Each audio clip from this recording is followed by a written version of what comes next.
Hello and welcome everyone to this last panel of the day, which I know will turn out to be one of the most exciting ones. As part of the economist panel here titled Journey to Utopia, Reflections on and New Frontiers in Development Economics, we will be touching upon three important levers of change. The first one will be, what are the key areas that stakeholders should prioritize in order to address pressing social issues? Then we will look at how do we bridge the gap between program implementation, research, and policy. Last but not the least, we would look at what could be some of the strategies to measure, evaluate, adapt, and scale promising solutions. For this session, we have three esteemed panelists. The first panelist is Professor Dilip Mukherjee. Dilip Mukherjee teaches economics at Boston University, where he has been serving as director of the Institute for Economic Development since 1998. He is currently president of BRED and also a fellow of the Econometric Society. He has been a recipient of the Guggenheim Fellowship and the Mahalanobis Memorial Medal of the Indian Econometric Society. His current research interests are development economics, contract and organization theory, and the Indian economy. Current projects include effectiveness of new forms of microfinance and provision of price information to farmers, land acquisition for industrialization, compensation of displaced farmers, effects of reforms in bankruptcy and contract enforcement laws on credit markets, land reforms, deforestation, government accountability, decentralization, trade middlemen, and effects of globalization. He has also worked on theories of education, inequality, and development. Thank you for joining us, Professor Dilip. Our second panelist is Professor Karthik Muralidharan. He is the Tata Chancellor's Professor of Economics at the University of California, San Diego. Professor Karthik's research focuses on improving education and health in developing countries. He has studied the impact of performance pay for teachers, the impact of contact teachers, and the impact of cash grants to schools on student learning outcomes in India via large-scale randomized evaluations. His current projects include studying the impact of school choice programs in India and the impact of teacher certification across the board salary increases for teachers and continuous teacher training programs in Indonesia. Professor Karthik earned his PhD from Harvard University and is the co-chair of JPAL's education sector. Thank you for joining in today, Professor Karthik. Our third panelist is Professor Farzana Afridi. Professor Farzana is working in the Economics and Planning Unit of the Indian Statistical Institute in Delhi and is a research fellow at the Institute of Labor Economics, IZA Bonn. Her research lies at the intersection of development and labor economics, falling into diverse themes of gender and social identity, human capital, and governance. Her research has assessed the design and effectiveness of several large public programs in India on education, health, and women's well-being.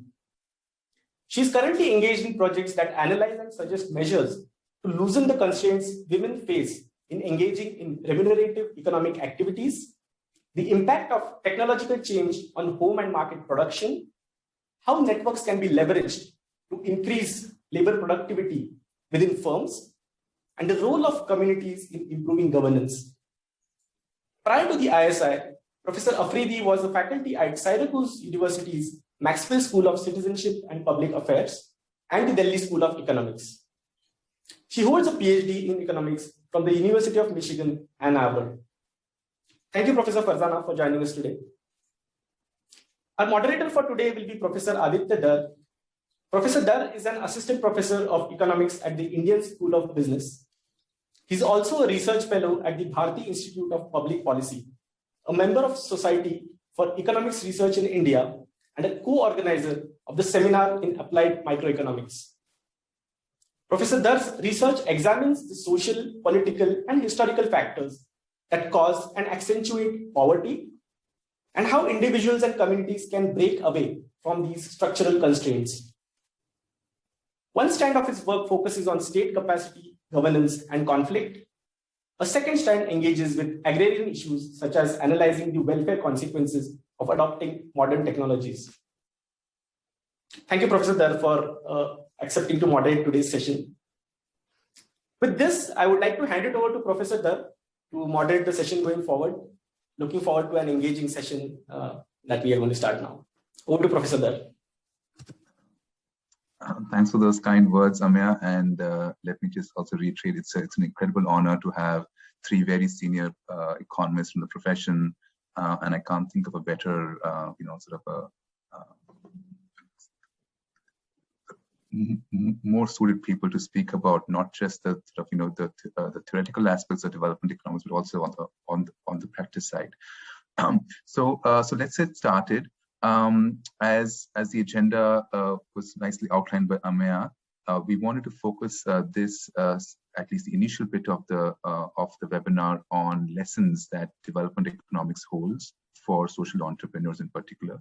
And what I thought I'd do initially was ask all of you, and we can start with Professor Dilip Mukherjee first, if you can just like reflect on, given you've been the most senior and you've been around for the longest time, in the last 15, 20 years, how development economics as a profession has changed in keeping in times with what is happening on the ground. And do you kind of see if there are any ideas in development economics that can be useful for policy that have not been actually up until now being taken with the same maybe gusto that they should have been? So over to you, Professor. Thank you, Aditya and Ameya. It's a great pleasure to be able to talk to you, such a wide audience of young people who are going to make a huge difference to India and the developing world generally, which needs you very much, your ideas, your energy, your initiative. And so I'm very happy to share with you my thoughts on development economics, how it's changed, how it's become important. And what I want to do is talk to you about how it could make a difference to you and help you make a difference. So in the last 2 decades, development economics has been transformed to make it much more relevant to policy, to civil society, to our understanding of important social problems. So, back in the previous century, partly for lack of data and suitable empirical methods, it was focused more on the conceptual, theoretical side. But in the last 20 years, it has been utterly transformed with a very rich body of empirical research, drawing on new quantitative techniques, and applied to an astonishing variety of different sectors. So there's a growing body of work on policy relevant topics. Most of the researchers are young, energetic, and interested in policy. There's very active collaboration of researchers with government and civil society. And there is wide dissemination of the results of that research through accessible outlets, through Ideas for India, VoxDev, and many others. Now you'll see many detailed examples in the discussion that will follow. Farzana and Karthik are leaders in the research community in their respective fields. They'll tell you about some of the work they and others have been doing. But before we get into specific areas, let me provide you with a perspective of how all this could be useful to you. So suppose you just let's say graduating from ISB, and you want to start a career. You're trying to figure out which sector in social enterprise to work in. So what kind of a sector should you aim for? What kind of a role should you aim for? So this is kind of the first question. And in order to address this, I think it's useful to have a broad knowledge of development in the Indian context. What are the role of different actors? Markets on the one hand, guided by a profit motive, government ostensibly motivated by welfare objectives, but often tainted with political opportunism, and then local communities. What are the strengths and weaknesses of these different approaches? And in particular, where do they fail? And where social enterprise can make a difference? In particular, what are the sectors where all three of those sort of key mechanisms fail in some important way? And that's where that identifies for you a niche where social enterprise can make a difference. So, you can think about, let's say, livelihood or poverty reduction objectives resulting from lack of access of the poor to relevant finance, technology, education, information, health, legal services. Or you could think of goals of empowerment of particularly marginalized tribal communities or of women. Or you could think about environmental sustainability. So these are all areas where I think a large body of work has shown the problems and the inadequacies of all those three mechanisms that I mentioned to you. So these are the sectors, but there could be others. But you can use that broad conceptual understanding. And then in any one of these sectors, in what way can an NGO make a difference? What are its distinctive core competences relative to the other main actors? So, for instance, an NGO can bring in finance, technology, information from the outside to a given community, a marginalized community. It can target and distribute these effectively within within the communities to vulnerable groups that may have been excluded. You could rely on workers with a personal sense of mission and motivation to make a difference. And very importantly, building trust with local communities, which quite often is lacking with the government or with corporate entities. So for instance, if you're interested in, let's say, financial access for the poor, or for urban entrepreneurs in some particular state, you should have some idea of what access they currently have, for which you need data. And in order to be able to get to that kind of data and interpret it suitably, I think development economics can help. You want to try and understand why is it that they don't have access? What is the nature of that lack of access? What are the causes of that? The historical background, the context of that particular community, the legal rules, the policies in that particular state, for instance, how government departments have been implementing those policies, what are the interest group pressures that they have been subject to. And so to read widely along, to answer some of these issues, now you have access to so many things online.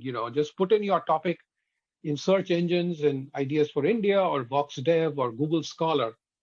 And there's also a wealth of events, webinars, conferences that you can attend. So this gives you a broad sort of macro contextual knowledge that helps you answer your first question, okay, which is where do you want to specialize? It'll also be useful later as you become a successful entrepreneur. You will find after a point the need to lobby the government or write articles in the media in order to scale up your enterprise, or to pressurize the government to modify policy in a beneficial direction. Second, let me come to the second step on your journey. Let's say you've decided what kind of sector to aim for. The next question let's say you're going to start up a new enterprise. What kind of goals should you set for your enterprise? What are the specific metrics you should use to evaluate your progress? And here I think it's important for you to just sit back and get away from the day-to-day practicalities and think broad and think big. Think what, based on your understanding of the first step, what is the gap that you're trying to ultimately overcome? And how would you correctly measure your success in bridging that gap? So let me give you an example of why this can be all very important. So in microfinance, for instance, there are, as you know, many successful or apparently successful microfinance institutions. India is one of the largest microfinance bases in the world with over 120 million clients. How has it defined its metric of success? And what they usually do is they'll tell you about the size of their clientele, what fraction of them are poor, how many of them are women, how high the repayment rates are. Okay, these are the 3 or 4 metrics that they always use. Well, in terms of these metrics, most of these MFIs are indeed very successful. So going back to the Grameen Bank in Bangladesh or BRAC, to most well-known MFIs in India.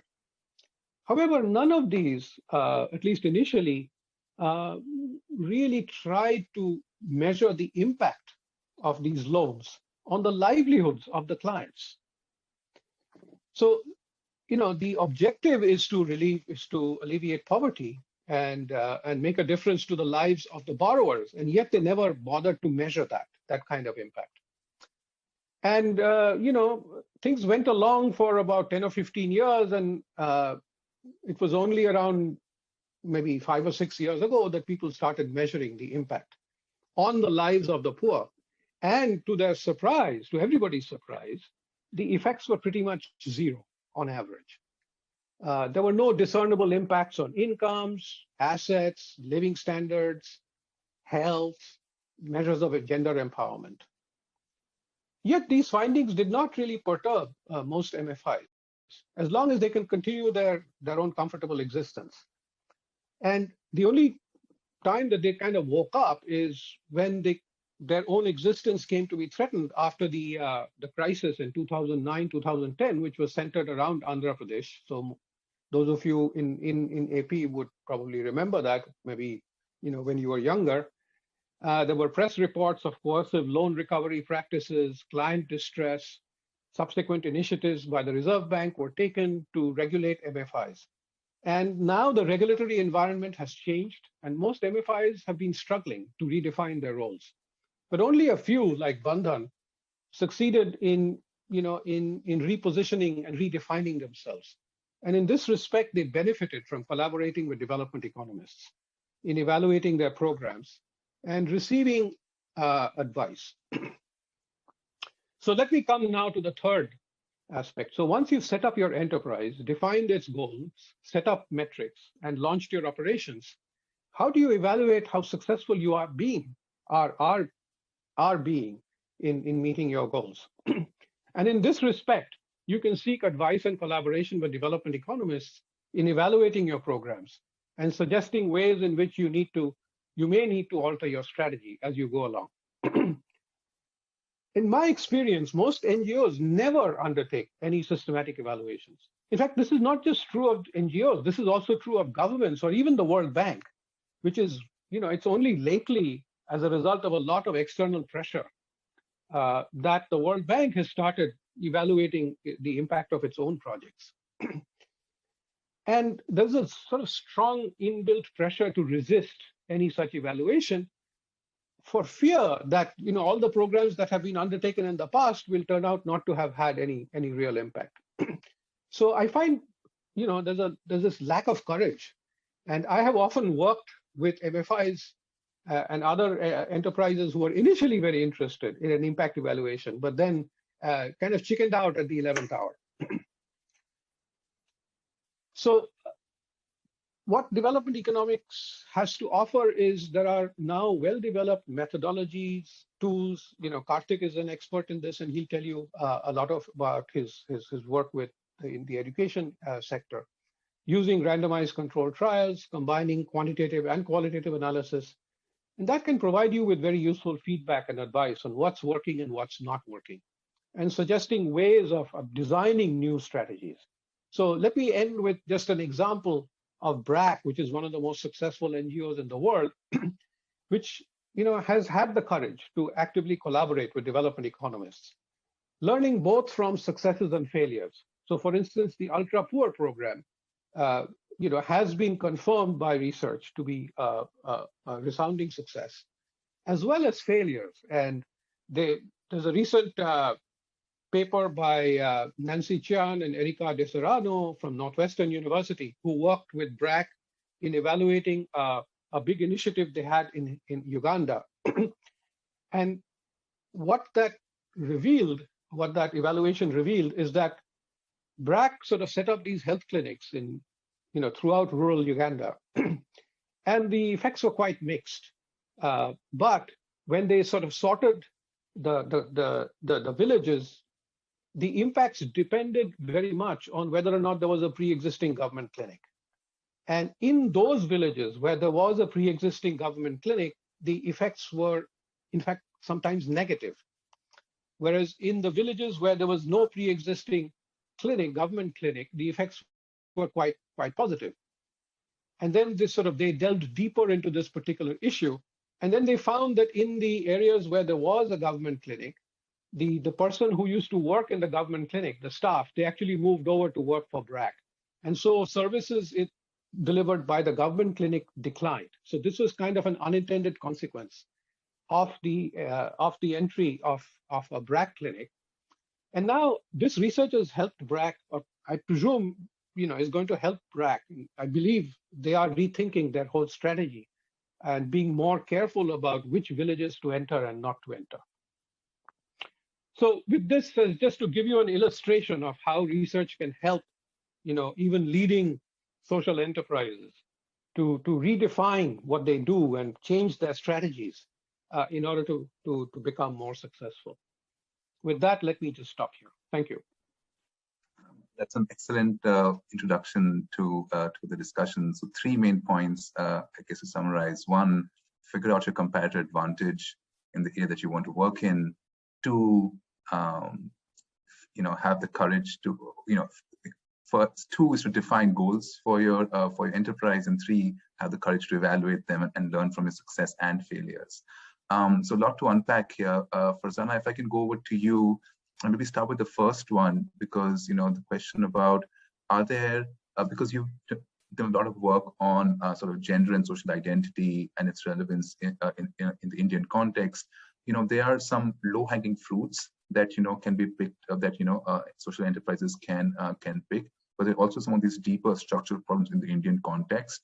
Are you optimistic that true progress or social change can take place just by focusing on these low-hanging fruits, by what is like fixing some plumbing problems, as some economists have talked about, or do social enterprises need to tackle head-on some of these deeper structural problems, maybe related to land, caste, religion, gender? So your quick thoughts on that. That's a very big question, Aditya. So giving a few quick thoughts on that would be really difficult. And but let me just sort of start with the first question that you'd asked Dilip, and I'll encapsulate what Dilip was saying quickly, and then go on to answer the question that you have posed to me. So I think development economics started off, or in the last few decades, as Dilip mentioned, it would tend to be, I would say, a very passive field.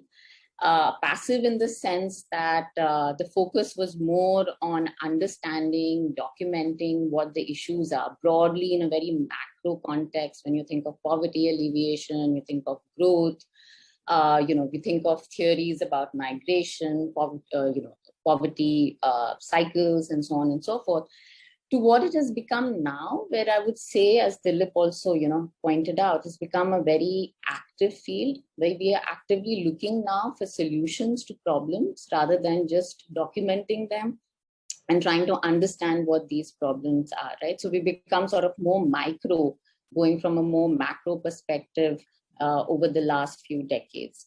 So, as Dilip pointed out, as social entrepreneurs, what you need to do, and then Aditya also mentioned, is first of all, you want to identify what are the core areas that you want to focus on. And of course, you can get a lot of that information and understanding from looking at these various webinars, as Dilip mentioned, looking at WalkStep or Ideas for India, where there are these debates going on about the most pressing issues that India is facing. And you'll obviously be aware of many of them. But I also think that you have to think from your gut, what is it that you really believe in terms of what you think is a substantive problem that you feel driven about, right?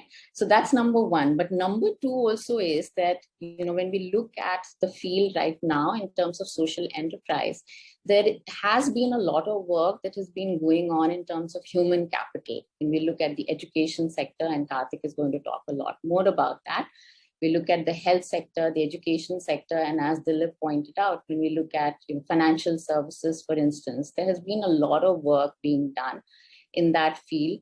And also researchers have been partnering with social enterprises and NGOs in this area because NGOs have been very active. So to give you a good example of that, and again, something that Karthik would build on, but I couldn't resist giving this example. When you think of Pratham, which is a prime example of a very successful collaboration between top-notch economists and development economists, researchers, the Nobel winners that we had last year, or rather 2019.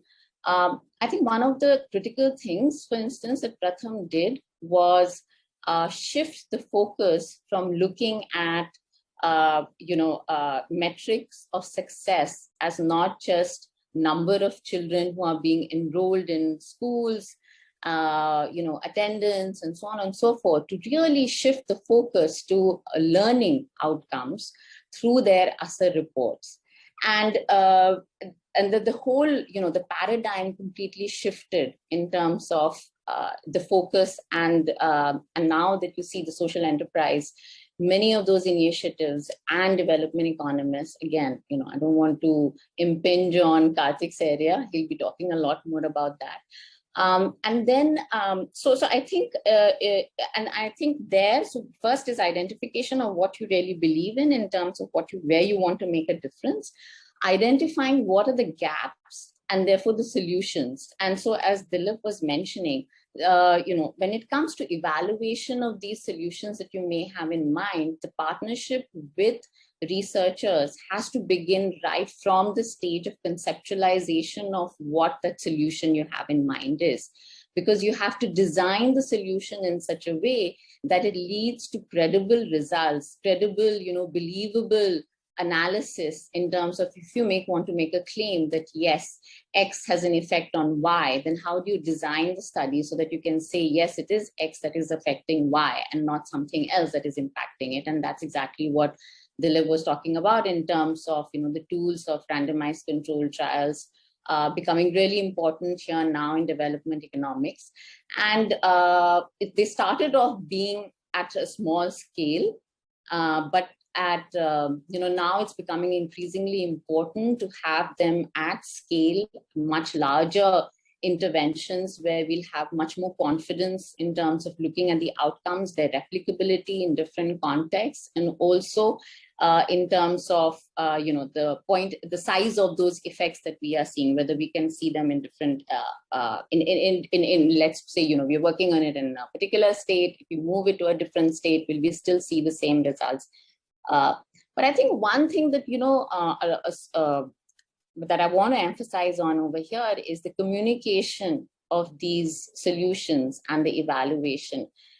What happens very often, and of course this is changing in development economics now, and that is what social entrepreneurs can be partners with in terms of the work that development economists are doing, is communicating both the success as well as the failure of these solutions that have been designed. And I think very often we don't talk about the failures because we, from an academic's perspective, given our own incentives the way they are, we tend not to talk about them.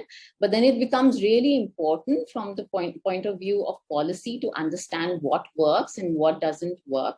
So I think the example, for instance, that Dilip gave of digging deeper into the study that he was mentioning, which was done in Africa, of why it was the case that the intervention was not working. And very often we stop at saying, okay, this is not working, let's move on to another solution because this is not going to give us what we want. But I think it's very important to think of why it is not, because then that's when you go to the next stage of understanding what are the potential pitfalls that you need to overcome and how you need to redesign the solution you have in mind. So, okay, so now coming to the question that Aditya asked me. So to give you just I feel, one of the questions that Aditya asked right in the beginning was, what do you think was the, in terms of when we started, or at least I started with my career, has been the biggest change or impact that we have seen. I think one of the biggest things that happened in the last 15 years or so has been these evaluations which started of government programs, right? So we started with, let's say, 15 years ago, where randomized controlled trials in terms of solutions which were kind of divorced from the current policy or government policy, where just private initiatives or small scale studies that development economists are doing, and some of them might have been partnering with social enterprises. For example, a lot of the interventions that were designed by Pratham, along with researchers at MIT, with Esther Duflo and Abhijit Banerjee, were small scale studies, right? So they were done in schools in Pratham, right? And now the question that would arise at that point would be, what would happen if we were to take up those solutions and implement them at scale in the public school system rather than the NGOs in which those were implemented at a small scale, right? And so I think, again, Karthik is going to talk about at scale, interventions, which is where development economics is moving to now. But what I wanted to say was that what happened 15 years ago was when researchers started evaluating government programs as they existed. So, for example, I started with looking at school meal programs, and it was a new program that had come in. There wasn't any evaluation of it. There was a lot of policy debate going on at that time, where it was the judiciary, actually, which was pushing that program and saying, no, it's a right to food. There was no emphasis as such in terms of understanding what would be the implication of this, let's say, on educational attainment, on health, and so on and so forth. So how do you make these programs salient in terms of their relevance for policy, so that they become sort of a permanent feature of the policy paradigm that exists at that time? And then when you have a lot of these evaluations going on, multiple evaluations in different contexts, in different states, and so on and so forth, it becomes important in the sense that people realize, yes, this is something that is working. This is something that has positive benefits. And so in spite of political changes in preferences, because when governments change, their preferences changes, and therefore the programs could change, these are become, salient in the sense that, they don't, these programs become important, and everybody realizes that, okay, you're not going to be able to remove these so easily, because we've realized that these are very, fundamental, sort of addressing very fundamental concerns in terms of participation in schooling, let's say, or nutrition, right? So, so I think that's where we started, and I think that so in that sense, a lot of the work that researchers have been doing, that started doing in about 15 years ago or so, was also sort of passive and reactionary, in the sense that we weren't proposing solutions, right? We were taking the solution that the government had given, and then we were saying, okay, let's try to understand now whether this works or it doesn't work, right? And now where development economics has moved, which is where social entrepreneurs' role really comes in, is a sort of partnership to understand, okay, let's just not wait for the government to come up with a solution to this particular issue, be it health or be it low learning attainments, but what is it that we can do, right, as partners, and let's see whether it works or not, and then therefore, if it does, or understand why it doesn't, whether we can scale it up, right? So I think that is where we are right now, and I think it's I would highlight some areas, because I work in the area of labor. I want to give you one example where I think there is a big role for social entrepreneurs, which I don't think has been looked at, is in terms of understanding, first of all, the labor market. In India, you have a lot of asymmetric information issues, and there are missing markets, right? So for example, I'll give you a simple example of right now what is happening with the pandemic. The government, when the migrant crisis happened, for instance, the government sort of threw up its hands, because it said, we don't know who these migrants are. we can't estimate, we don't have numbers available on these migrants. How do we reach them in order to provide them transfers in cash or in kind and so on and so forth? And it seemed very, it was very difficult for us to understand, people who've been working in this field, and maybe, Karthik can also pitch in on this, is when we have a system like Aadhaar and we have biometrics and so on, what is it that is, sort of, where is the gap that exists in terms of connecting the infrastructure that exists with this particular catastrophe that was happening to be able to reach the needy where the need was. And so we were having these discussions with Niti Aayog, for instance, where Niti would ask us researchers in labor economics about what are your estimates of how many people should we expect would be going back to the rural areas. Is this going to be, 10 million? Is it going to be 20 million? And you understand right now that we are working in a context where there is a lot of absence of data at the national level, right? So technology, I feel, is a place where we really need a lot of entrepreneurship. When you're looking at labor markets, for instance, for instance, I've been working in Delhi on trying to link up women to look for who are looking for jobs. So you're looking at, hyperlocal services which will match employers to employees, and think of it working as something like Uber, right? For example, where you are matching a consumer who's looking for a taxi with another, a taxi driver.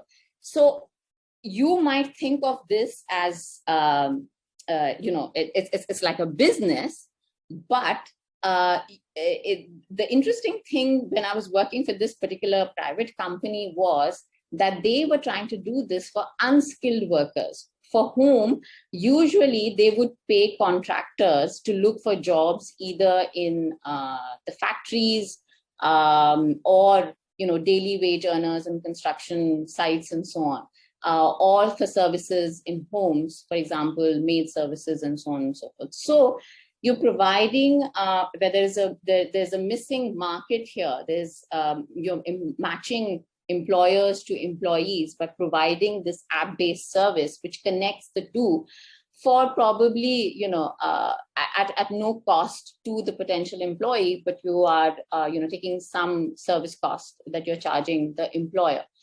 So that's one area. I think I'm just giving you an example here, but in labor markets, there are many such instances where there are missing markets, there's asymmetric information, where you have a lot of middlemen. And probably, Dilip can talk about a lot more in a rural context also, where technology can bridge these gaps and reduce these search costs that very often cheap labor, unskilled labor faces in trying to look for jobs. The other is when you think in terms of labor productivity, I think there is a lot of work, as I said, going on in terms of human capital in the education sector and in health and in financial services. But there's almost complete absence of the presence of social entrepreneurs within firms, within, for example, when you're thinking of how do you improve the productivity of workers, and within these manufacturing units, there would be there are now a lot of initiatives coming on board where you're thinking of not just their the environment in which they are, their mental well-being, the kind of services that are being provided to them, the benefits that they have. What are those things that you can do in order to bridge this gap again that exists between the employer and the employee in terms of increasing their productivity? So just some examples there in areas which I think there is more work that is required, where there are development economists looking to partner with social enterprises and entrepreneurs and looking for solutions. Yeah, so I don't know whether I answered the question that Aditya asked. But no, this is no, this is very useful. I think kind of following up, identify missing markets, and work in those missing markets. With the collaboration to open economists, that's definitely one way forward. And I think the main conclusion is labor is such an understudied topic. It's so surprising how little work has happened so far, and it's one where there's a lot of scope for work. So Karthik, there are a lot of clues for you. RCTs at scale, education and skills. I want to talk about the scale issue later on, but perhaps maybe you can start off by just explaining from your own research, why research matters for social entrepreneurs, and kind of what are some of the key takeaways that people can have from research. Thanks. Perfect. Thanks, Aditya. And it's a pleasure to be here with Dilip and Farzana. And, as you can imagine, a lot of what we'll say will be echoing each other. So let me, just what Dilip has said is really worth reiterating, right? So development economics, even as recently as 20 years ago, for the most part, was a predominantly theoretical field, right? Writing models of poverty traps and trying to identify what were causes of poverty. And then basically the data revolution, in some ways, I would say even less the RCT revolution and more the data revolution more generally, in terms of making data just much more available, has made the field, and frankly, all of economics, right? Just much, much more empirical in the past 20 or 30 years. And so I think that's been wonderful for the field because it's disciplined our theories with data. It's allowed us to get our hands dirty and our shoes dirty and just better understand what the binding constraints to development may actually be. Okay, and so I think the case of education is a particularly good example to talk about today because it's where we've learned so much from the research, and it's also where a lot of social entrepreneurs like to work. It's probably one of the most active areas in philanthropy, in CSR, and in just civil society organizations more generally. And so education becomes like a really good a poster child to kind of think about why does research matter, So here you are, eager beaver, young, want to change the world, want to do good things. You say there's no more important thing than education. Let me go work in education. And so let's kind of think about why should research matter for you, okay? And I think and what's also nice about education is we now have enough work, right, that we can connect the micro back with the macro. So one of the criticisms of RCTs that has been raised is, the empirical turn, is that we used to ask big questions in development economics. We used to talk about structural transformation. We used to talk about, industrial policy. And now we ask very, very, very small questions. And so there is this concern about whether the field has taken a turn to, I think Abhijit Banerjee once said this, that we've gone from answering big questions badly to small questions at least somewhat better. Okay. And so, but then there is this risk about, are we just going so small board that we aren't really paying attention to the big picture? And the way I see this is that you need the micro studies to really figure out what's going on, but then you need to put together all of this to say, what does this all mean? And in that ways, you're building an edifice of knowledge, but on much better solid bricks, right? Because each of these bricks are now much better empirically founded. So let me give you an example of education. Okay, so education and frankly, even now, okay, so for the most part, when you have nonprofits in education, when you have governments in education, and when they want to show that they're doing something for education, the single most important thing they focus on is raising the budget, okay, which is, have you spent more money on education? So the entire holy grail of the education lobby around the world and in India is to say we need 6% of GDP on education. Okay, and so that number has, I don't even know where it, the first principles behind that, but so much of the social sector measures its success by how much money they raise, whereas what the research shows is that that money is incredibly weakly correlated with the outcomes, and that's because so much of the money is spent so badly. Okay, so. And the other problem with kind of having an approach to life of saying, I need to increase spending on sector X, is that the education activists want 6%, the health activists want 3%. Everybody wants more money for their sector, but nobody is thinking about where is the money coming from. Okay, so the question Econ 101 is that there are opportunity costs. Okay, so it's not enough just to say I need to raise the money. You really need to pay attention to the effectiveness of that expenditure, and that's where I think the research has added so much to our understanding, because I would say taking again the example of education, the most important insight from about 20 years of work is just how staggering the variation is in the effectiveness of different ways of spending money in the same sector, and things that look equally sensible ex ante, right? And that's the problem. So you can sit in a conference room and argue, we need to do this, we need to do this, we need to do this, and you can get 20 different opinions around a table, and each of them will have some merit in theory. And that's why you need to go to the data and see which of these actually seem to matter. And even if they all matter, in a world of limited resources, we care about identifying them in diminishing returns of kind of cost effectiveness and return on investment. So in a world where I'm unconstrained, I could do all of these things. In a world where we have tight fiscal constraints, you need to prioritize what are in fact the most cost effective. Okay, so let me just share a couple of slides with you. Sorry, just give me 1 second. This is, yeah. So can you see this now? Yeah. Okay, so this is education in India, okay? So which is, if you look at just even a period of these 10 years, there is really no link between expenditure and outcomes, okay? So this is school education where we have substantially raised our education spending per child. And even after adjusting for inflation, this has nearly been a doubling. And, you know, a big part of the doubling in some ways is also reflecting the reduction in enrollment in government schools. But, you know, the point is money has not been a problem, okay? But if in that same period, if you look at learning outcomes, and I think it's Dilip or I forget Farzana who mentioned the importance of what Pratham has done in terms of having these reliable annual measures of learning outcomes.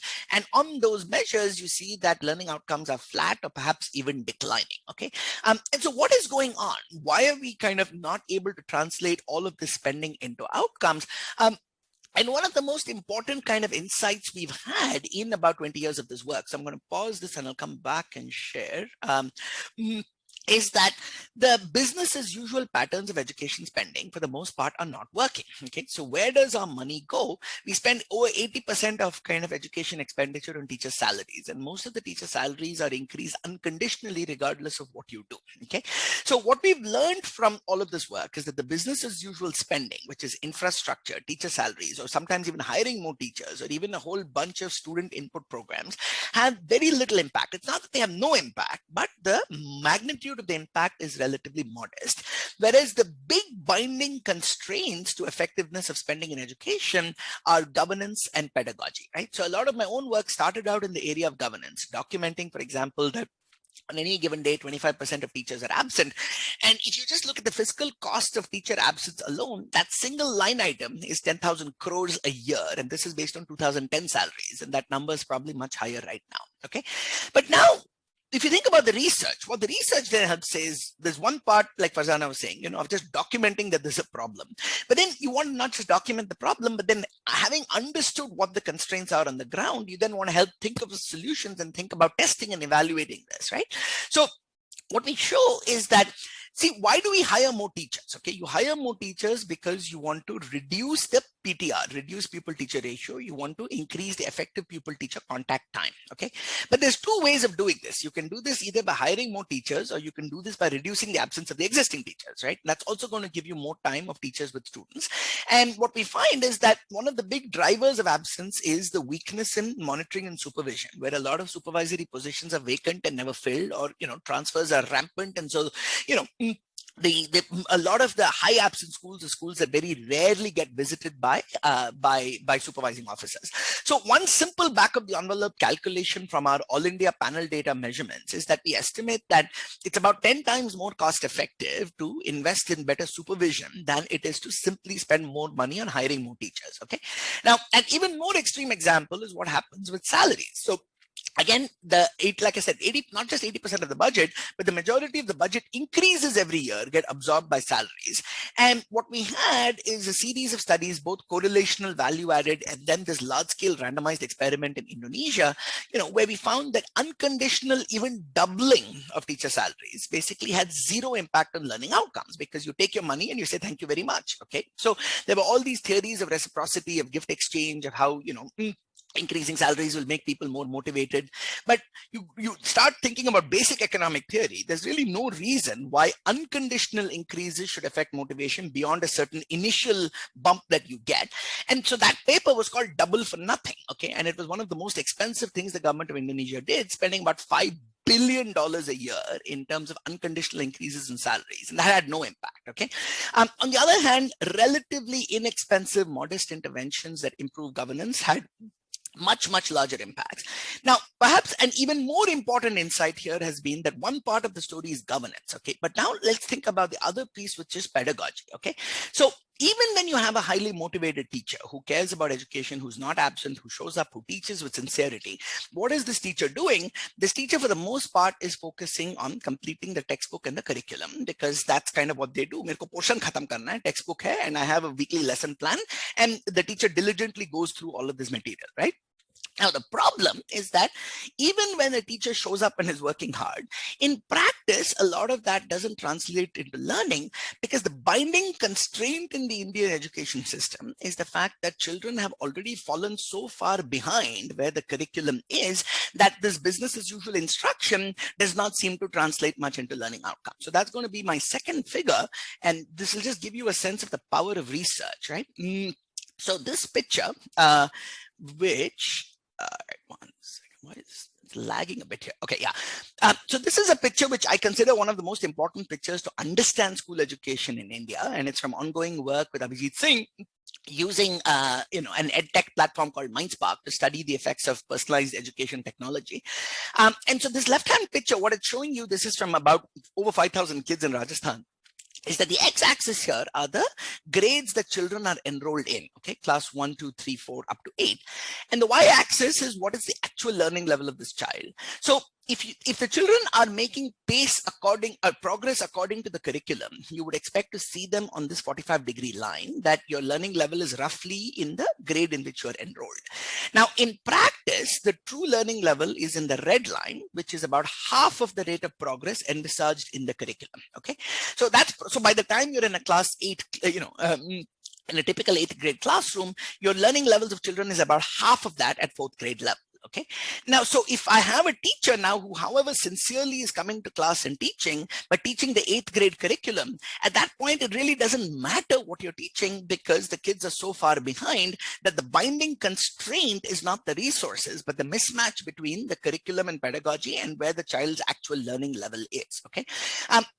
And so once you see this picture, you kind of understand why is our spending not translating into outcomes. So one of Michael Kramer's famous earlier studies in Kenya, they gave a bunch of free textbooks to children and found that it had zero impact. And again, it is so counterintuitive, right? Because if you are a committed social enterprise, committed NGO in education, you go to schools.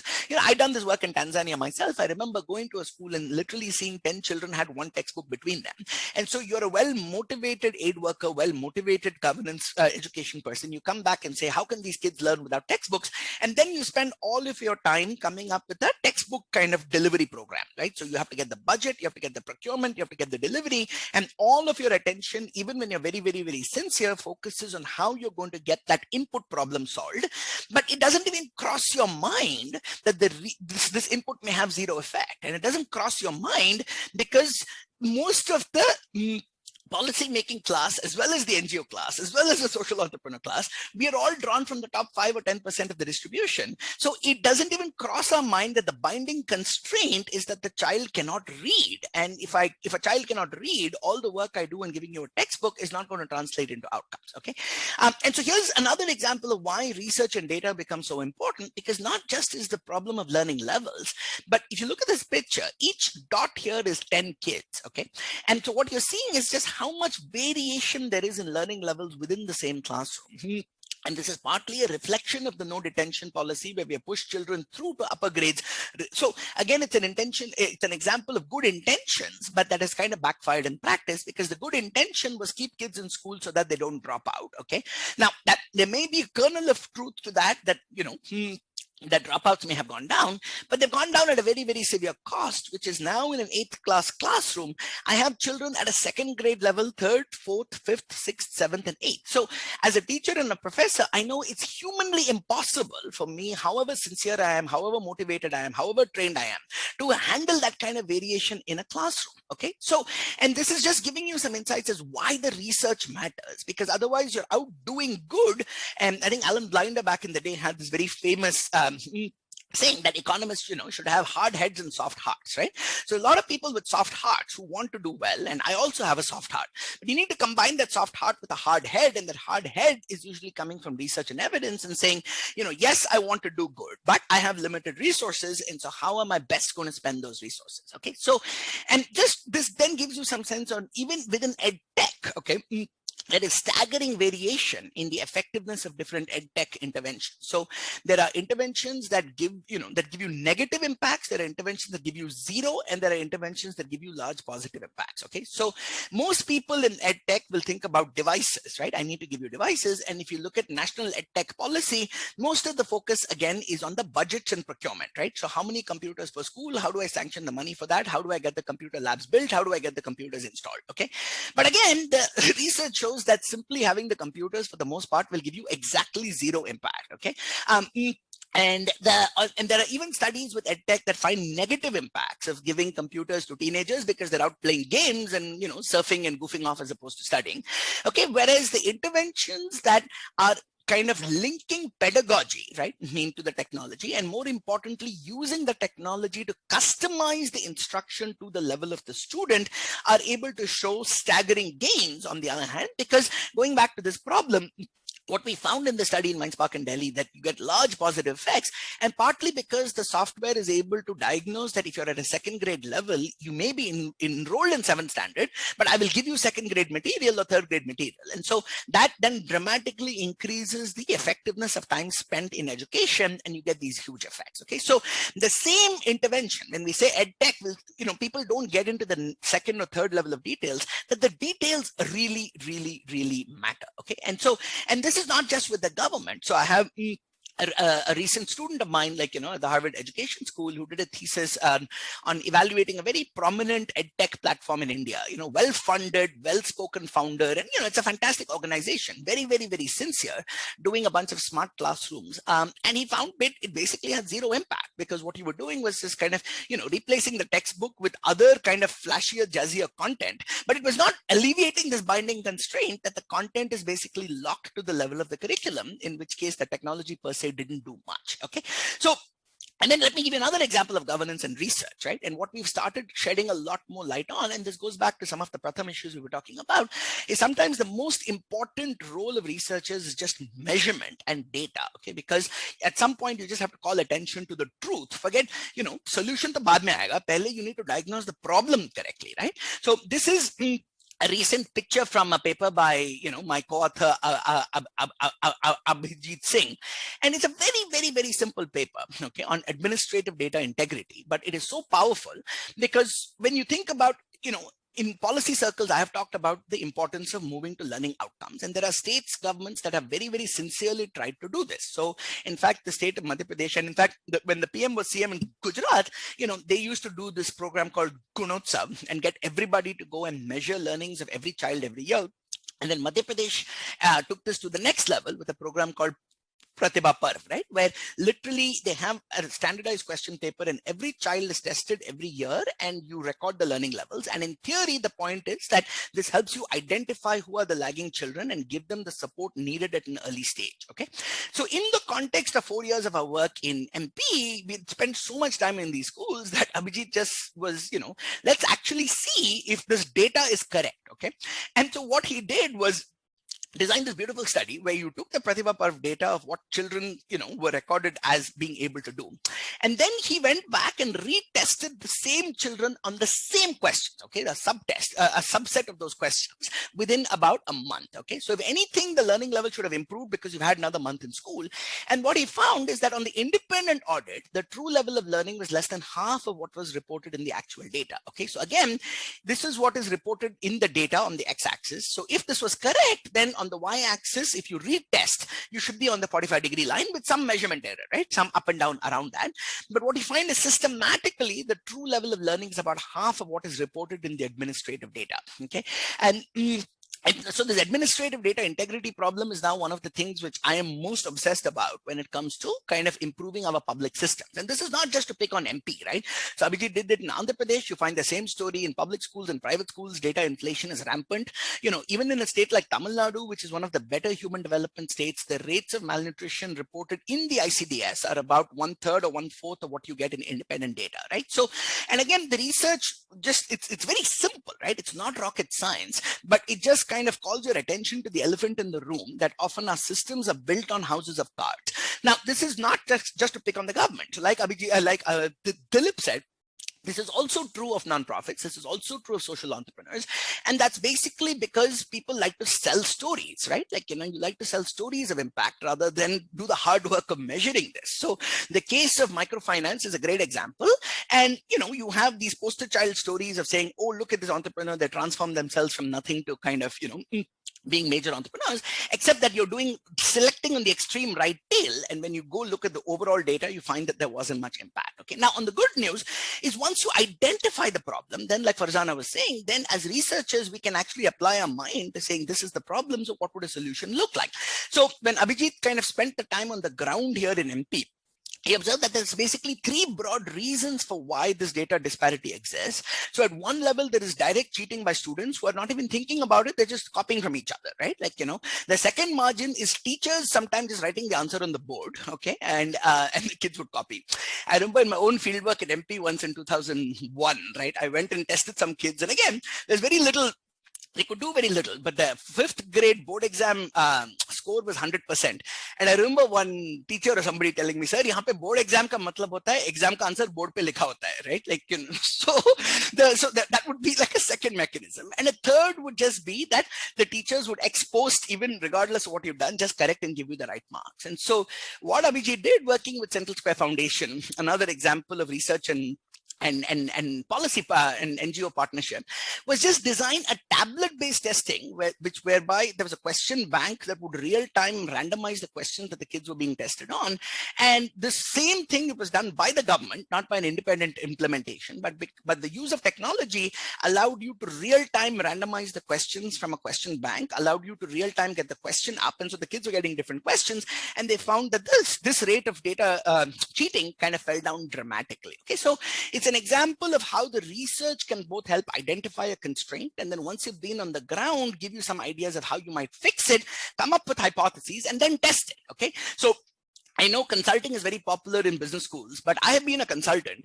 And one of the comments I made recently in a podcast that became very popular is that the difference between consultants and academics is that consultants have confidence and academics have confidence intervals, right? So, which means when we have ideas, we need to test them and be open to the possibility that we are wrong, as opposed to just going and evangelizing that we found this big solution. Okay, so I'll stop there and come back to specific ways in which some of ideas for younger social entrepreneurs. But I just thought the main role here is to kind of convince the audience and get you guys to understand that research is not something esoteric happening in the ivory tower where people are just writing theoretical papers, but that the research really, really matters in terms of directing our efforts effectively and cost effectively. And like Dilip has said, the other big advantage of the internet in the past 20 years is there's a lot more accessible content, right? The papers are in fact not that difficult to read. You can even go read the original papers.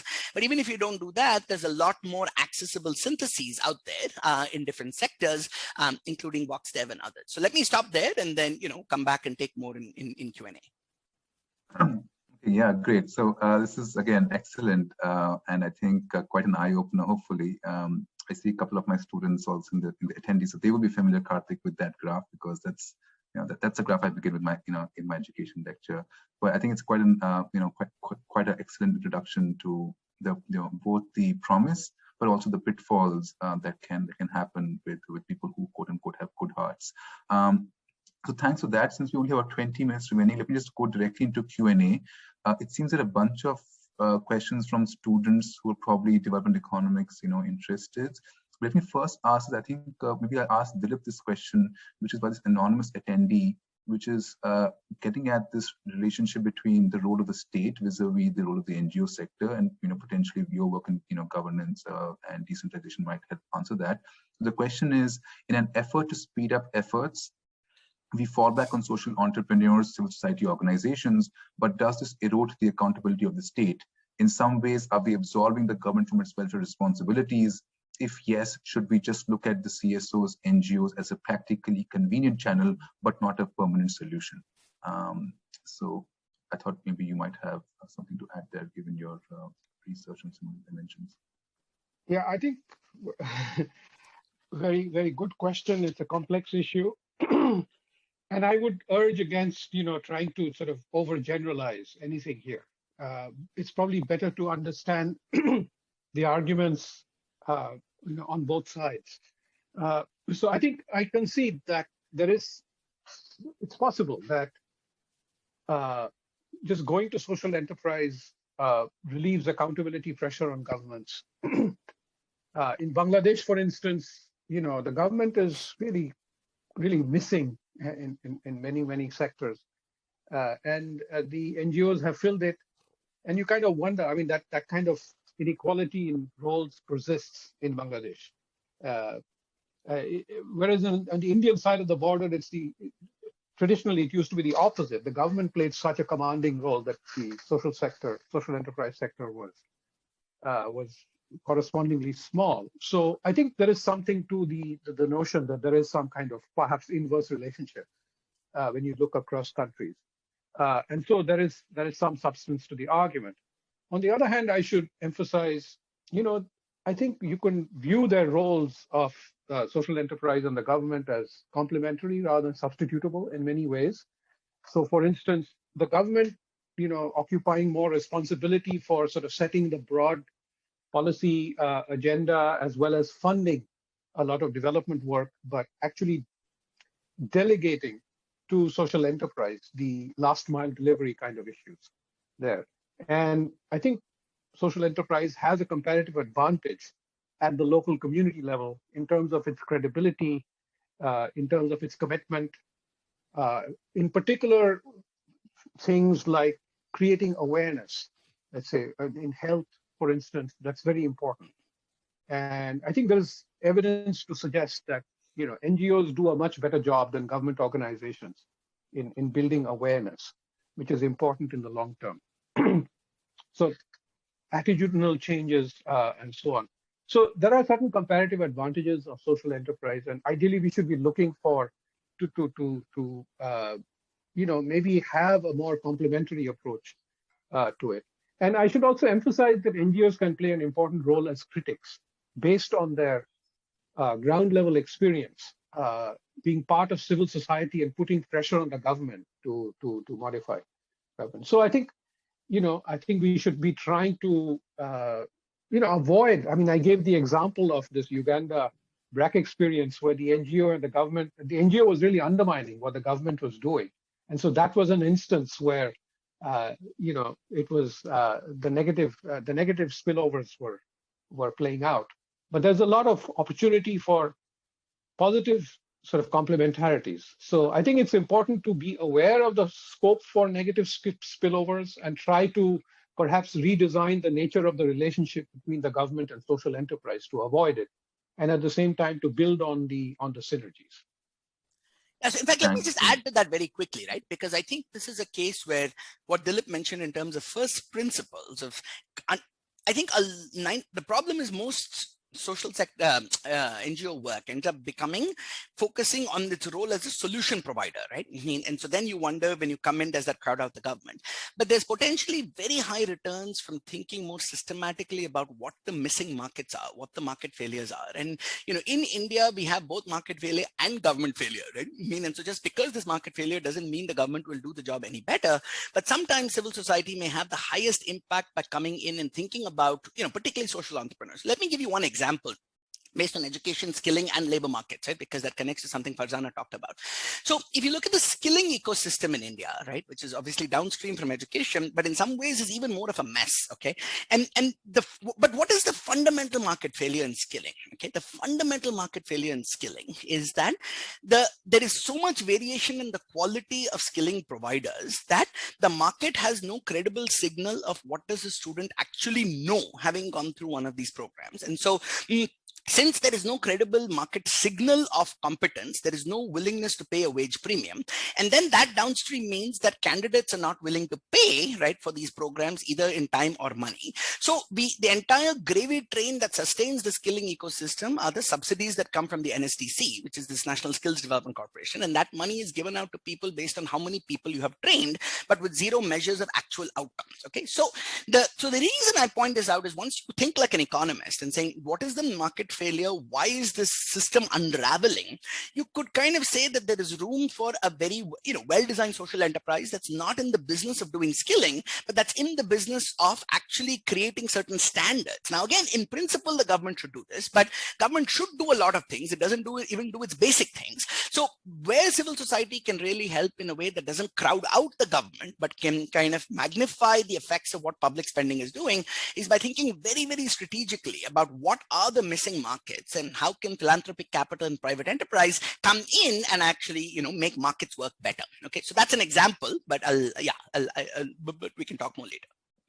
Yeah, great.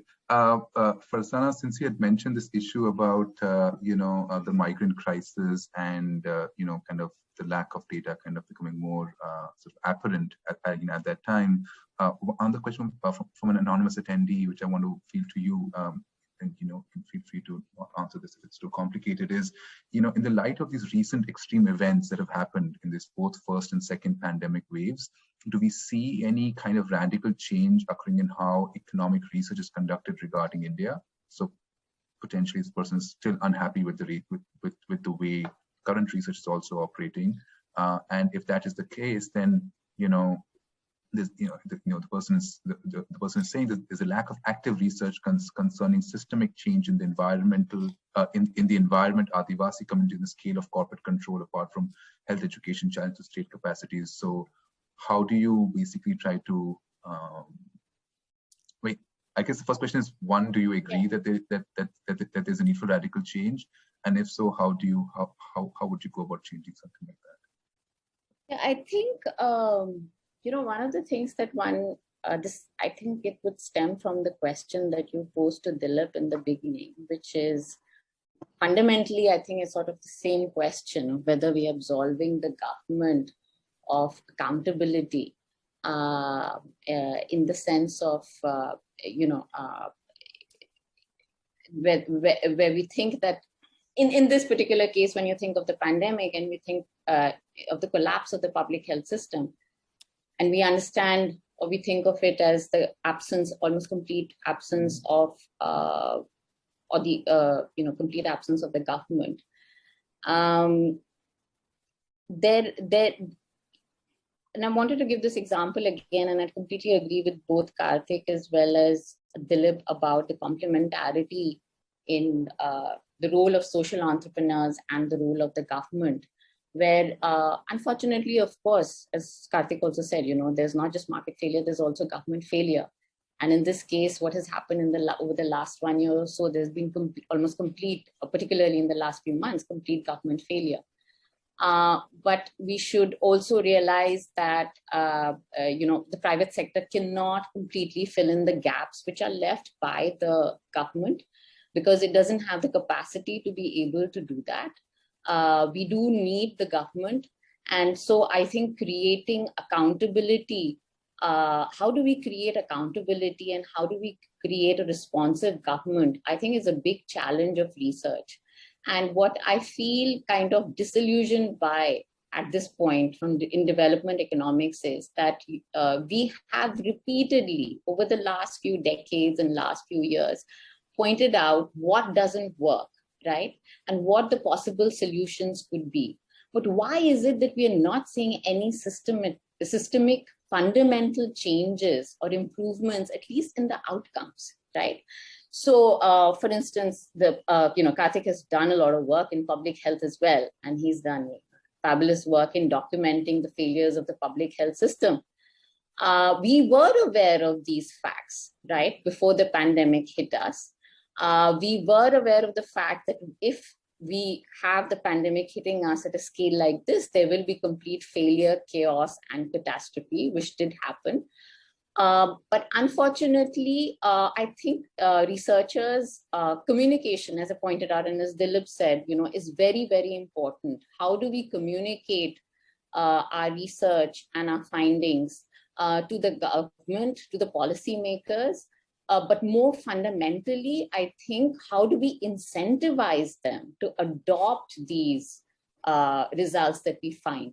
In the sense of, so for example, Karthik has given this example of testing students using tablets rather than doing this paper and pencil, which creates a lot of disincentives for the teachers, or incentivizes them rather to help the students to cheat and so on and so forth, right? But how do we create a shift in the system where you have an adoption of a more transparent system of testing, right? How do we get there? We are able to document the problem. We are able to provide or suggest a solution to it. But I think our failure as development economists so far has been to not be able to incentivize the policymakers to be able to adopt those solutions. And I think that is really fundamental. And I feel that we need to think from the perspective of political economy, which of course, Dilip can reflect a lot more on. Why is it that we are not able to incentivize governments? What is it that we need to do in order for them to adopt these, a huge amount of such an active area right now? We know what the problems are. We know what the potential solutions are. Why are we not seeing systemic changes? What is it that we need to do? It's from a political economy perspective. What is it that would incentivize, number one, the policymakers, but number two, also to create awareness amongst the electorate that they would be able to pressurize their representatives to respond to their concerns. And I find this this is just again, probably it comes to theory or thinking in more macro perspective. Right now I'm in Singapore, which we would say is not a true democracy. But the government here is so amazingly responsive to the electorate. When you have a single party, why are we not seeing the same thing in a very vibrant democracy like India? I think these are fundamental questions that we should not, sort of shy away from as microeconomists, but also try to push the boundaries of seeing what is it that we are not doing to incentivize and create awareness, which creates pressures on both sides, on the policymakers as well as awareness from the electorate to create these systemic changes, which I think, obviously are fundamental, but I don't think we've been very successful so far in doing that as researchers. Yeah, so I'm not going to respond to Farzana's question, which is a mega question. But I just like to make one point here in response to the original question posed in the chat. I think the migrant crisis has thrown up one glaring weakness in most development economics research in India, which is that the databases are mostly about stationary people. So most of the rural surveys are household surveys, and they talk to people who are in the villages and have not left the villages. And then a lot of the surveys in urban areas are looking at people who have been resident in urban areas. But we know in India, there is this large number of people who are temporary, who spend part of the year in both. And they are not entire households. So they are individuals within households who are kind of a shifting population. And it's an enormous population. So there's a myth about India, that is held by Western development economists, that rural-urban migration is very low. And that's true of perhaps permanent migration, but there are these enormous sort of flows of people that are moving back and forth within the year. And the entire household is not moving. And I think part of what happened is that these transient migrants who are in the urban areas working on short-term assignments were trapped as a result of the crisis. And we really have no database or no serious analysis of this important transient population. And I think this is one of the things that it's very challenging to actually know how to survey them. I know people who have tried using mobile phones and so on. But it's very tricky to actually have a good database there, which is reasonably representative. So that is a big challenge I see going forward. I just want to add to what. what. Sorry, go ahead. Yeah, go ahead. Yeah, sorry, Karthik. Just one. I was going to say what to the point that Dilip raised about mobile data. So if you look at Google, for instance, or Facebook, there was these mobility data, right? That was very disaggregated at a very disaggregated level in the US, at the county level and so on and so forth. And you could see how people were moving, for instance, because almost everybody has mobile phones. So one of these things that, I proposed was, why is it so difficult for the government, for instance, in India, to use the mobile service providers to be able to track these people and to be able to figure out what the quantum of these movements are, for example. But if you go back and think of what was happening during that time, or even if you try to look at Facebook data right now, it has not been allowed to be disaggregated to a very local or a hyper-local level in India. So we as researchers sitting over here, if we were trying to understand what is happening in terms of these movements, we were not able to get the quality of data that is required to be able to answer those questions. So that's number one. Number two is that we have this whole system of Aadhaar, which the government completely almost gave up on. And I would really like Karthik to, sort of jump in that and, talk about why is it that we're not able to use that, the biometric system, because he's done research on that. And it doesn't only happen at the central government level, it is also at the state government level, where we have an official from the Bihar government saying, can you as researchers please tell us how we can track and map these migrants? And that's why I'm posing this question also to all of you over there, because there's this big role for technology, but it all exists over there. But there is, the need to connect it all together. And it's not that there isn't any data. It's not shouldn't be such a big challenge. Sorry, yeah, Karthik. There's so much to talk about. I just wanted to, take three questions from the audience, from the Q&A that were all addressed to me in some form and answer them together. So I think there was a question that, is the focus on, say, social return, the rate of return on investment? Is there a risk there of, increasing exclusion, because sometimes the ROI on the most marginalized groups are not as high, which is a great question. Second question is, have there things that actually work? Because I talk about things that don't work, including at scale by the government. And a third, speaking of data and the timeliness for research, which connects back to, I think, something Farzana talked about. So I think on the first point, let me just say that, let me be very, very clear that when I talk about assessing ROI, by no means am I kind of saying that inclusion or equity is not a first order point, right? My simple point is that when you look in the government and see how they think about equity, right, or how they think about access, a lot of this is just driven based on a few symbolic things that don't pay attention to outcomes. Okay, so let's just take about education access. So one of the things that we've tried to do in education over the past 20 years is saying, let's build schools in every habitation, because you want to make sure there's universal access to schooling. Okay, so this has been a signature policy, one of the signature successes, one might argue. Now, the problem though is that trying to create a school in every habitation has created this other problem of highly subscale schools. Okay, so you now have in India, just in one state that I'm working in, over 10, 20, 30,000 schools that have enrollment of under 30. You have over tens of thousands of schools with enrollment under 10. Okay, so these are these tiny little schools in remote habitations. Now, the problem here is it creates four problems, right? There's a problem of pedagogy, because you're now having one or two teachers simultaneously teaching 5 classes. There's a problem of governance, because you're not able to monitor and supervise those schools. There is a very deep problem of social integration, okay, which is you've built these schools to serve underprivileged communities. But what you've done is you've actually incredibly increased the stratification in the school system, because now, given the spatial stratification of communities in Indian villages, the social stratification, you'll have entire communities of just one caste or one narrow community attending one government school, as opposed to the schools which are public schools were supposed to be spaces of social integration, right? I mean, and that has been severely inhibited by doing something like this. And the last is cost effectiveness, because what we estimate is that the cost per child, right, in one of these small subscale schools is about 75,000 rupees a year compared to say 30,000 if you had the minimum scale. Okay. So now the point is, how would you take all of this evidence and then design a modified approach that combines equity, effectiveness, and and it's also more cost effective, right?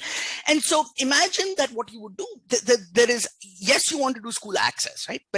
But building schools is not the only way to do school access, right? You can also do school access by transportation. And so if you were to build like a nodal school at the level of a panchayat that said, we will have the capacity for 150, 200 children, and then you actually have money left over, because remember, you're spending 75,000 rupees a child in that small school and delivering poorer quality compared to 30,000 in the larger one.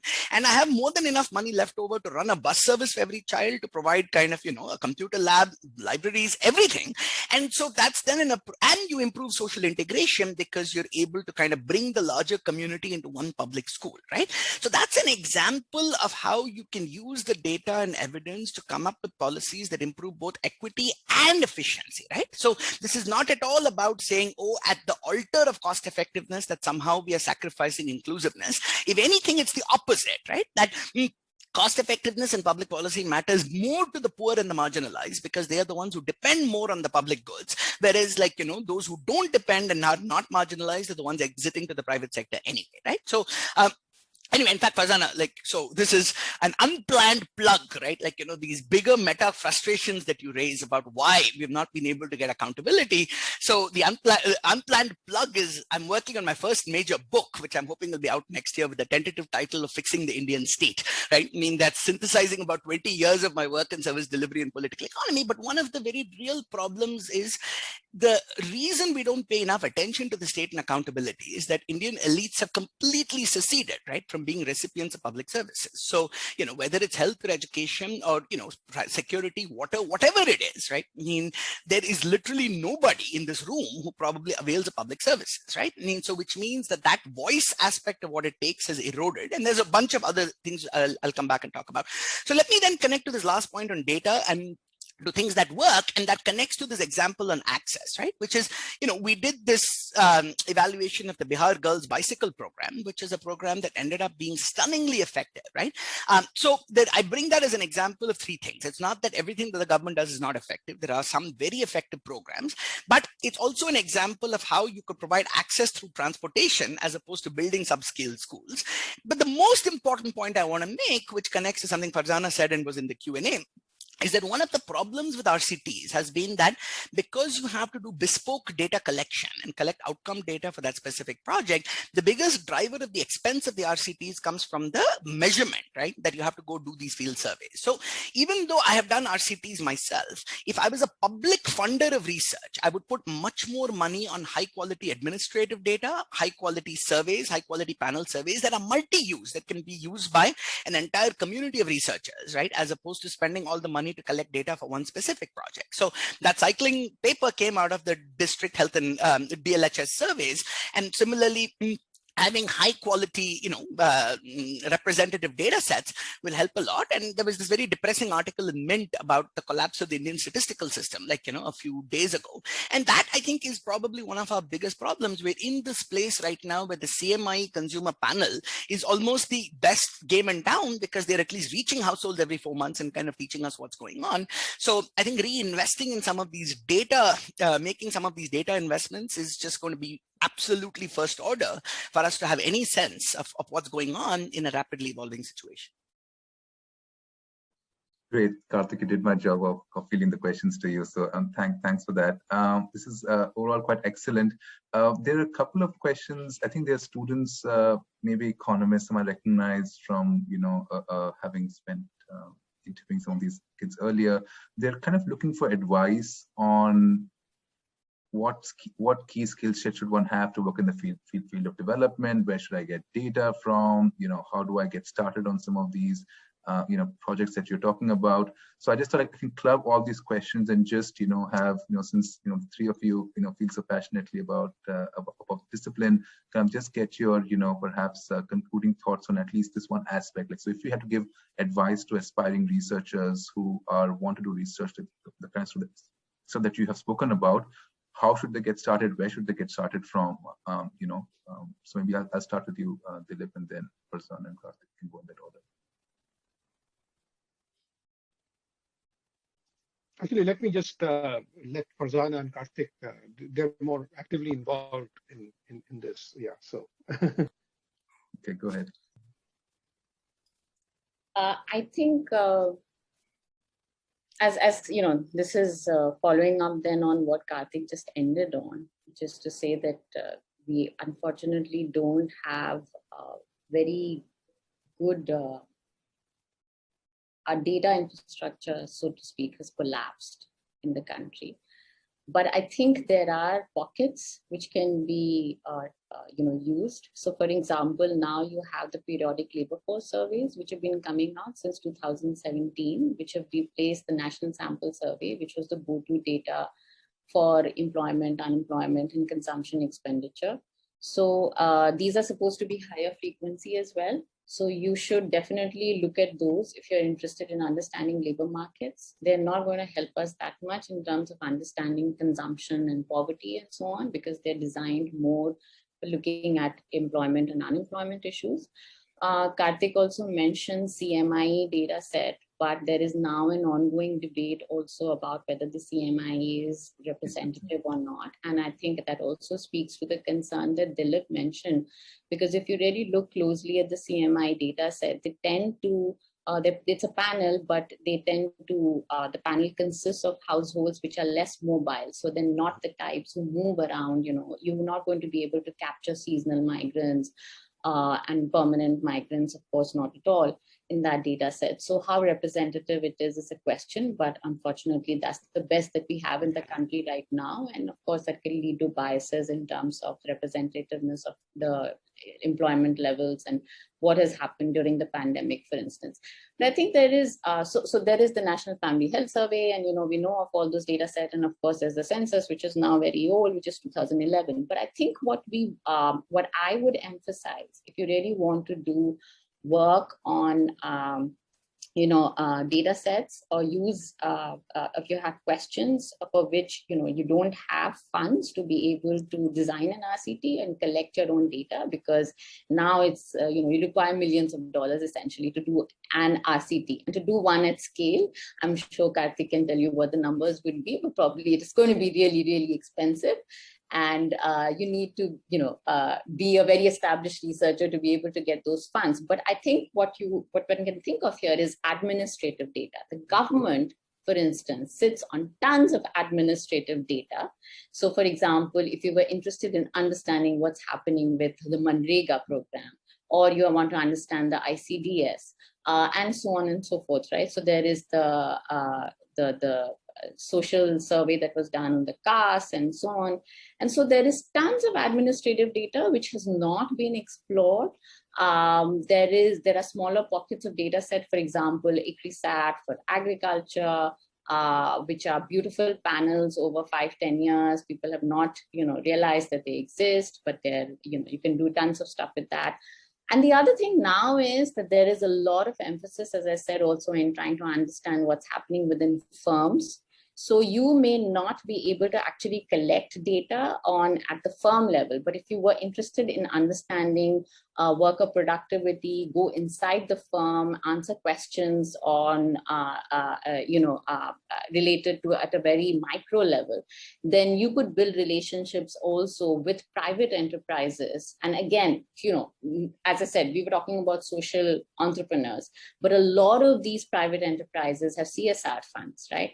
And a part of their mandate now from the government is also to think of their social responsibility. And under those social responsibility mandates that the government has put, you can approach these institutions to think of, a synergy in terms of you being able to help them with their questions or that they're looking for answers to, and what are their research questions that you potentially that they want answered, that you as a person who understands data and analysis can do within these firms also. So there's government administrative data, there's private enterprise data, And of course, working with NGOs who are well established in these fields. NGOs also sometimes, very often would be sitting on a ton of data that they don't know how to explore.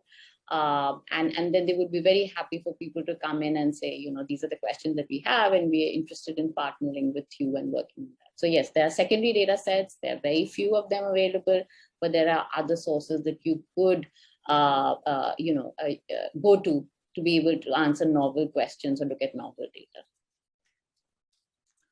Karthik, apart from data, is there any like on the non-data side, like is there like a key skill set that you would advise if you were telling students who are just beginning on their research, what should they kind of focus on, apart from, I guess, doing well on their macro exams and all of that stuff, but apart from the academics and the data front, like what else can they do? Yeah, so let me first kind of answer that, the broader question on research. And I think the one silver lining in this pandemic, right, has been how much have kind of high quality content has moved online. So to me personally, I remember pushing hard last year and as a BRED board member, because when the pandemic hit, there was a sense that we were going to cancel it.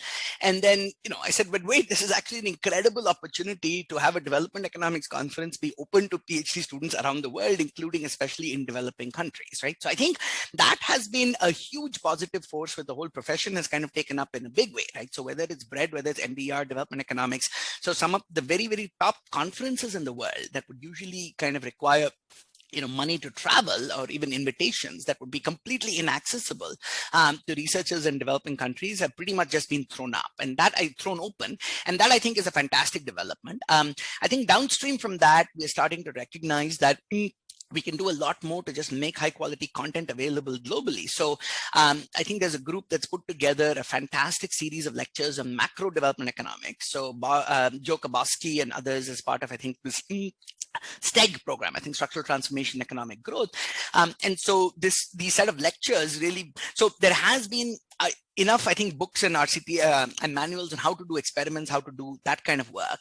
But even there, what Esther and Abhijit invested in the MIT MicroMasters in creating online content has been a really kind of, powerful leveling way to kind of level the playing field and provide people access. So you're only constrained by your interest and your ability to work, as opposed to, needing to pay to go travel to these places, right? So the STEG lectures are a fantastic set of lectures on macro development. In fact, I learned a lot from them and want to keep going back because it's been a long time since I've done macro, right? I mean, so, and I think people are increasingly, I think at the last BRED board meeting, I think we discussed creating these curated set of master lectures on specific topics so that, we again put together a body of just what is the current thinking in terms of theory and evidence and open questions in major areas. Okay, so I think there's a lot more happening.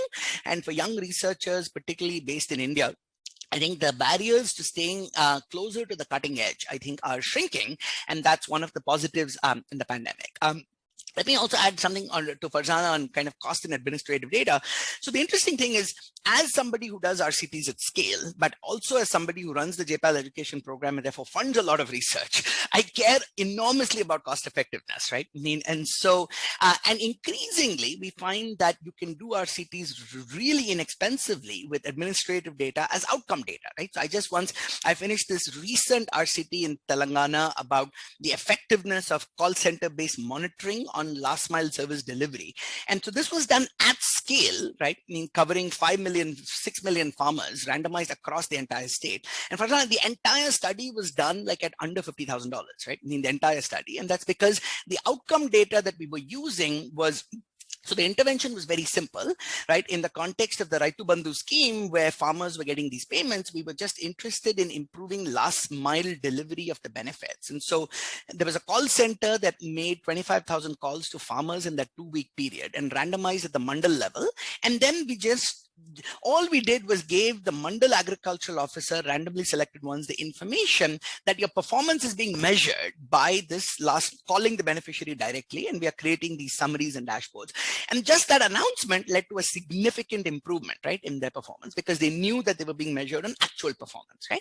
But what was interesting here was that the outcome data we were using was essentially the check clearance data from the bank. So you had complete administrative data on what date each check had cleared. And so that required basically zero expense. So, and I think JPAL is putting together this ideas initiative, which is on administrative data.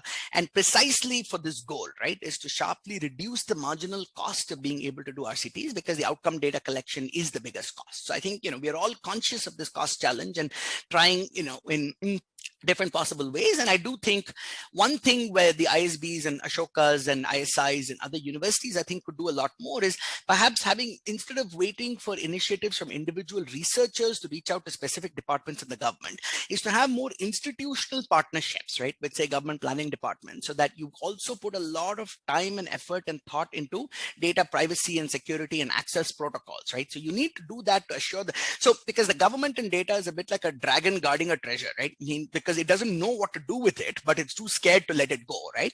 So which means that we can be thoughtful in terms of helping governments overcome some of those barriers by saying, let's list out all of your concerns. You've got privacy concerns, access concerns, confidentiality concerns, and here are best practices globally about how people design access protocols so that you can de-identify things, create these units within planning departments of governments that host the data, and then and this is how you have census approved researchers in the US, you have that in Scandinavia. So we have these templates, and I think doing more institutional work in India on making that kind of admin data available will have very high, public return. So maybe that's something Dilip and, all of us through IGC and other venues can, be thinking about.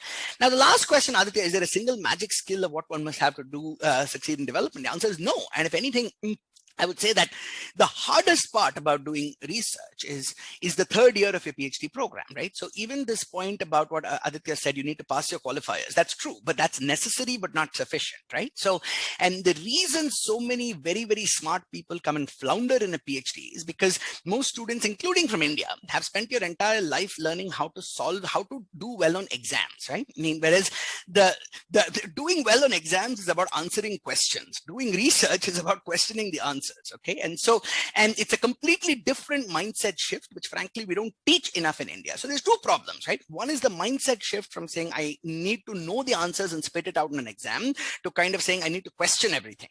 The second is the emotional difficulty for very competent people to be put in a setting where suddenly being smart and working hard is no longer enough for success, right? So because you're in a setting where you're at the frontier, where by definition there is no guarantee of success. Okay, so I don't think there's a single magic bullet at all. But the one article which I recommend, which Paul Niehaus wrote a couple of years ago, which reflects a lot of how we at UCSD do PhD teaching, he's got this absolute masterpiece on doing research. Okay, so it's published on Medium, and I'll put the link out here.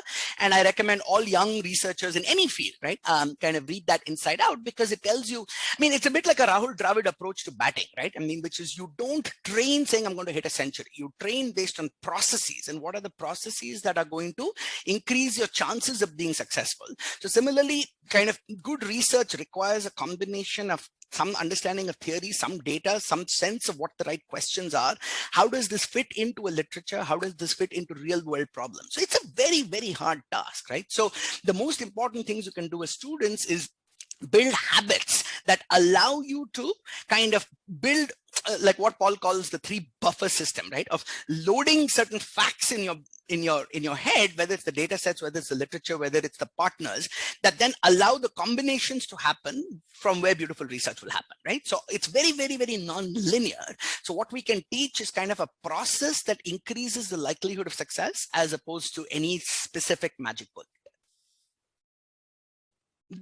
No, this is very helpful. I posted a link to a repository I maintain, which includes Paul's excellent article there. And if I may just add, I want to conclude because I'm very of Farzana's time, all of your time, in fact, especially not just Farzana's, because it's late in Singapore. But with the plea, perhaps to Dilip, which is to say we need an updated reader of development economics. There's, I don't know when the last one was written. It's been.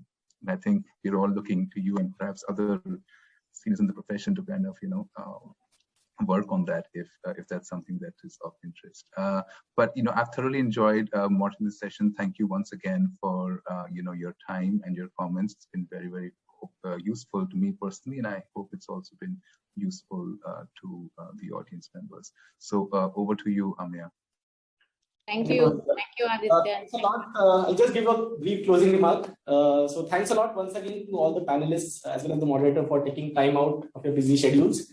We had Professor Dilip talking about the importance of figuring out our competitive advantage, defining our goals, and looking for development economics helping with the quantitative and qualitative analysis.